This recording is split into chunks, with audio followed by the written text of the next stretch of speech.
นี่เปิดเบรกไว้แล้วใช่ไหมเปิดไว้หน่อยเยอะเข้ามาก ระสูบน้อยเหรอก ระสูบน้อย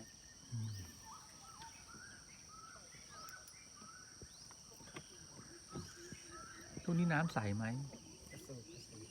ก็ใสขนาดนี้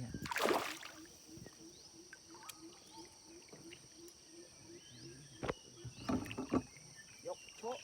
ยกเลยเหรอ แล้วก็สายก็สั้นชุดจูเลยเอาอีกละสายยาวๆสายยาวเท่าคันเบ็ดเลย สายสั้นเวลาปลามันหล่นอะปลายคันมันจะหัก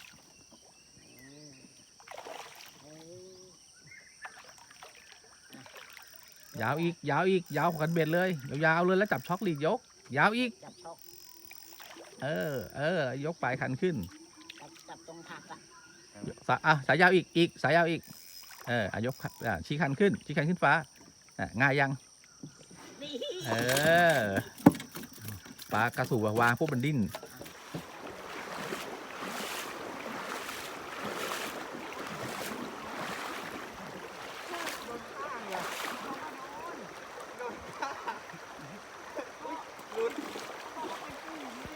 เกี่ยวข้าว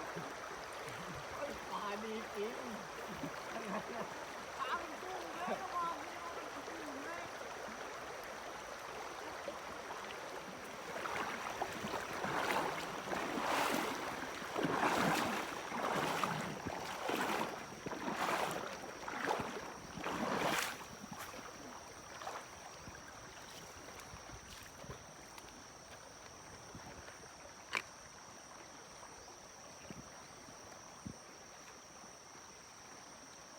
นี่แหละเวิร์กนี่แหละ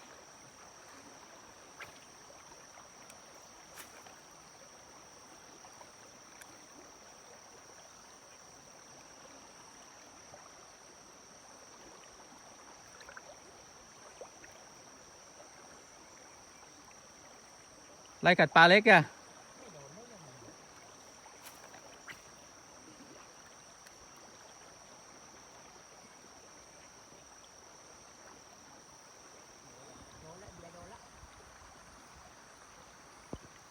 โหนออกมา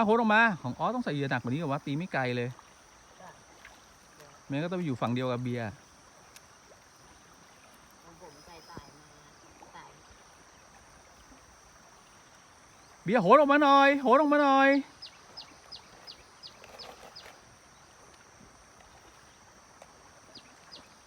ายก็เดียว ทำไมมันทื่อๆอย่างนั้นวะ จะบอกว่าติดข้างเดียว กระสูบเปล่าเนี่ยทำไมมันทื่อ ฮะ จะโดน ตัวใหญ่ปะป๊อกมาตามหายกระสูบนะเว้ย ไอ้กัดลูกปลาเมื่อกี้นี่แหละมั้ง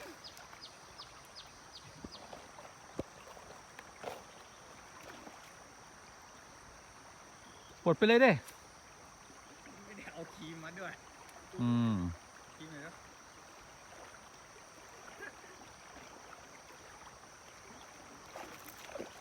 พอตอนอยากได้ชะโดแต่ไม่เอา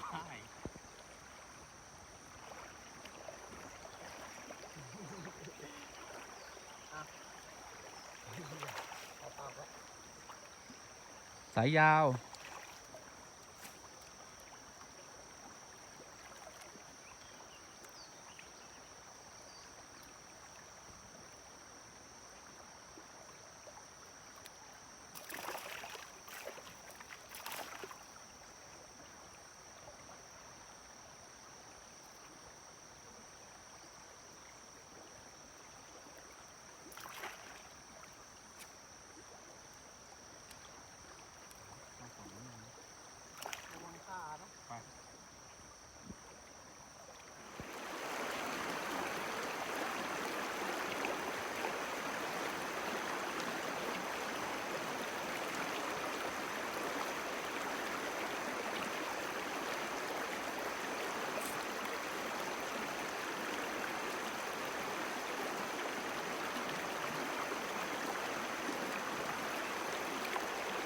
อ๋อตีใส่กลางคลอง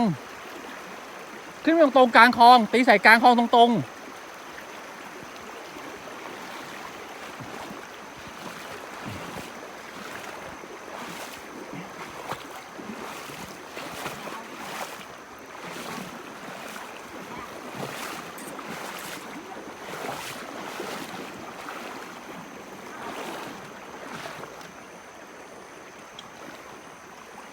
อแล้วตีใส่กลางคลองเลย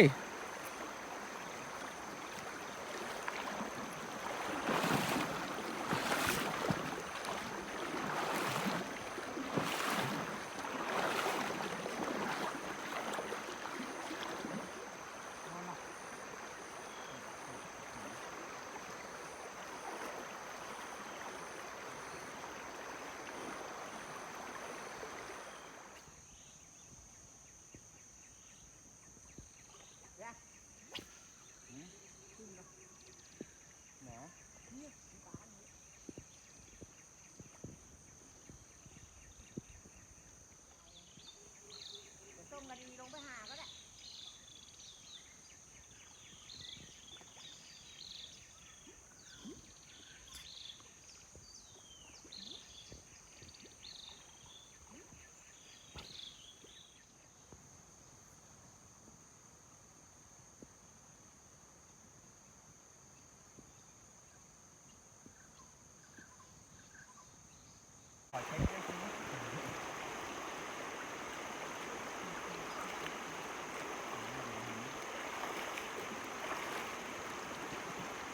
ลอยอยู่อีกแล้ว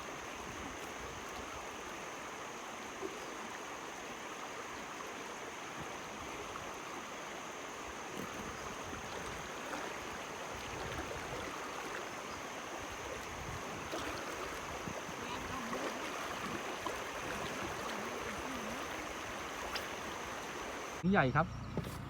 ตัวนี้ใหญ่ครับอัดไม่กระดิกเลยครับกระสูบปะเนี่ยทำไมมันทื่ออย่างเงี้ยแล้วรอดละกระสูบแน่นอนรอดละ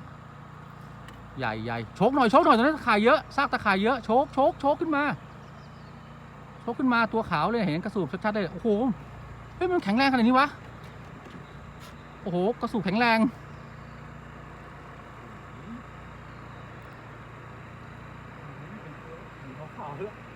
โอ้โห นี่มันกระสูบอะไรเนี่ย กระสูบแข็งแรงระวังนะ ถ่ายคลิปนี้ถ่ายแบบวิดีโอเข้าไปนั่งลง เดี๋ยวนั่ง อู้ใจสามอ่ะใจต้มใจสามอ่ะ โอ้โหตอนนี้คนผู้ชมกำลังสงสัยนะครับว่าตกกระสูบอะไรวะในเรือมีทุเรียนด้วยทำไมมีทุเรียนเต็มแหลกเลยมันเป็นธรรมชาติของกระสูบต้นน้ำนะครับจะต้องเอาทุเรียนเข้าล่อครับอูเบลเลอร์เลยสายมันสั้นไปสายมันยาวอีกหน่อยสายสั้นมันไม่นิ่งสายต้องยาวอีกหน่อยแล้วจับช็อคก่อนเหลืออยู่นิดเดียวนะครับติดอยู่นิดเดียวนะติดอยู่กระจิ๋งเดียวนะกำลังจะหลุดนะ เรียบร้อยอุ้ยกระสูบต้นน้ำกันกระจานและใหญ่เลยแก้วเดี๋ยวนั่งรายการพาเข้าหมายของไต่เอสุดสำราญยอด หน้าปลามันแข็งแรงอย่างวะลากวิวเลย เดี๋ยวถ่ายรูปดิ โอ้โหตอนนี้ผู้ชมกำลังตกตะลึงนะครับตกตะลึงไม่ใช่กระสูบนะทุเรียนในแหลก ถ่ายนี่ด้วยนะน่าจะหนังเบอร์ด้วยนะถ่ายนี่นะปล่อยนะถ่ายวิดีโอไว้โอเคเพื่อนนี่ตกเสร็จแล้วครับเดี๋ยวเรามาปล่อยมันไปตกเป็นเกรมนะครับปลากระสูบ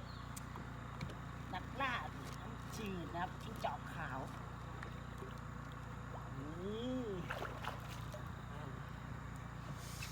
สุดยอด โอ้โหตีไม้แรก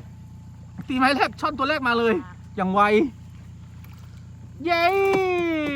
แกงอาจารย์กัดตรวจเปรอสีเลมอน